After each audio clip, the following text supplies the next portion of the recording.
ଇଏ କେମିତିକା ବନ୍ଧନ, ଇଏ କେମିତିକା ବନ୍ଧନ। ଜେମ୍ସ ଫିଲ୍ମ ବ୍ୟାନରରେ ନିର୍ମିତ ହୋଇଛି ଚଳଚ୍ଚିତ୍ର ଏ କେମିତି ବନ୍ଧନ।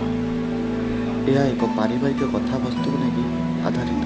ଜୀବନ ସଂଗ୍ରାମରେ ବଞ୍ଚିବାକୁ ହେଲେ ପରିବାରକୁ କେମିତି ବିଭିନ୍ନ ସଂଘର୍ଷ ପଥ ଦେଇ ଗତି କରିବାକୁ ପଡ଼ିଛି, ଏ କାହାଣୀ ମାଧ୍ୟମରେ ଦର୍ଶକ ଦେଖିବାକୁ ପାଇବେ। ଚଳଚ୍ଚିତ୍ର ନିର୍ଦ୍ଦେଶନା ଭାର ରାକେଶ ସାମଲ ନେଇଥିବା ବେଳେ ସଙ୍ଗୀତ ନିର୍ଦ୍ଦେଶକ ଭାବେ ବୈଦ୍ୟନାଥ ଦାସ ନେଇଛନ୍ତି।